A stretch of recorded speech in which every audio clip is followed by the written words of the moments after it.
نماز کے اندر 3 ٹائم آئے ہیں، نماز کے قرآن کے اندر صرف 3 ٹائم آئے ہیں، اور میں آپ کو بتا دیتا ہوں وہ 3 ٹائم کہاں لکھے ہوئے ہیں۔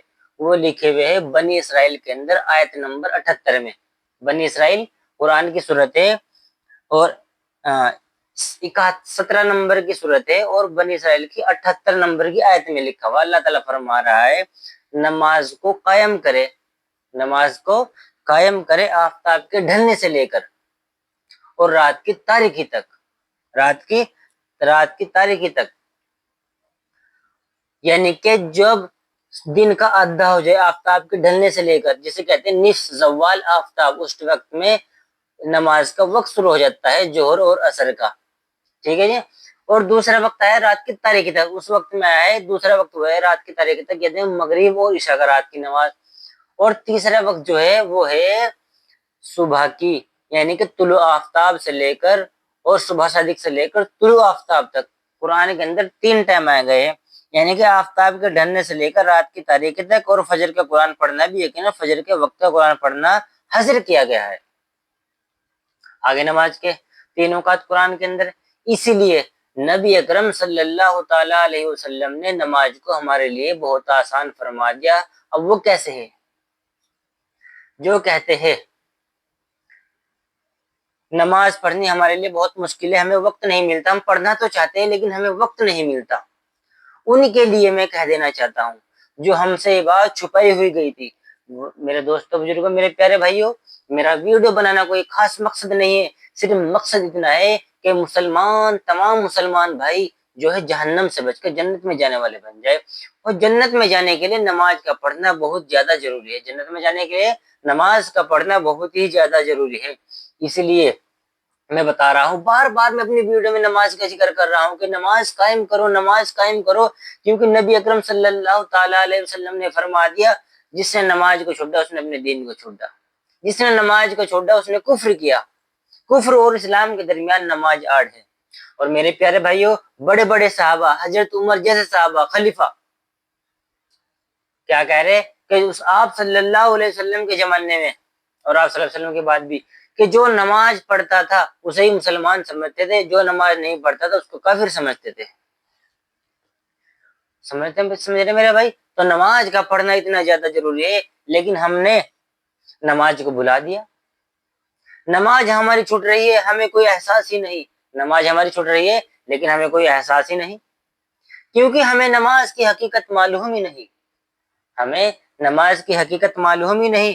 اس لیے میرے پیارے بھائیوں، اللہ تعالیٰ بار بار قرآن کے اندر فرما رہا ہے نماز کو قائم کرو، نماز کو قائم کرو، نماز کو قائم کرو، اور ہماری نماز چھوٹتی ہے، ہمیں کوئی احساس ہی نہیں ہوتا۔ نبی اکرم صلی اللہ تعالی علیہ وسلم نے نماز ہمارے لیے اتنی آسان فرما دی، ہر کوئی پڑھ سکتا ہے، کوئی کام میں کتنا ہی بزی ہو، کتنا ہی بزی ہو، نماز پڑھنا بہت آسان ہے۔ آج میں آپ کو بتا دیتا ہوں وہ کیسے۔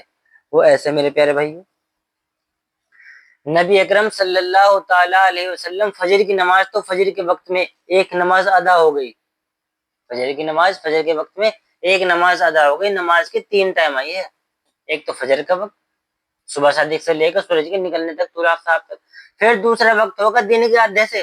آپ صلی اللہ علیہ وسلم نے ظہر اور عصر کی نماز اکٹھا پڑھی، ظہر اور عصر کی نماز اکٹھا پڑھی، جیسے کہ ظہر کا وقت شروع ہو گیا اور تو آپ صلی اللہ علیہ وسلم نے ظہر کی نماز پڑھی اور ساتھ کے ساتھ تبھی عصر کی نماز ہی پڑھ لی۔ اور بعض مرتبہ آپ صلی اللہ علیہ وسلم نے ایسا بھی کیا ہے کہ ظہر کی نماز کو ڈیلے کر دیا، ظہر کی نماز کو ڈیلے کر دیا، بعد میں عصر کے ساتھ ملا کے پڑھ لی، بعد میں عصر کے ساتھ ملا کے پڑھ لی، پہلے ظہر پڑھ لی پھر عصر پڑھ لی مغرب سے پہلے۔ اگر آپ کو کہیں سفر میں جلدی جانا ہوتا تھا اور ظہر کا وقت شروع ابھی تک نہیں ہوا تو آپ صلی اللہ تعالی علیہ وسلم گھر سے نکل لیتے تھے، تو جہاں سفر کا ٹھہراؤ ہوتا تھا وہاں جا کر آپ صلی اللہ علیہ وسلم وقت سے پہلے سورج ڈھلنے سے پہلے ظہر کی اور عصر کی نماز اکٹھی پڑھ لیتے تھے۔ اگر ظہر کا وقت شروع ہو گیا تو آپ صلی اللہ تعالی علیہ وسلم، صحیح مسلم کے اندر حدیث 725 نمبر کی حدیث پڑھ لو، کم سے بھی کم 10-12 حدیث ہے، 25 حدیث ہے،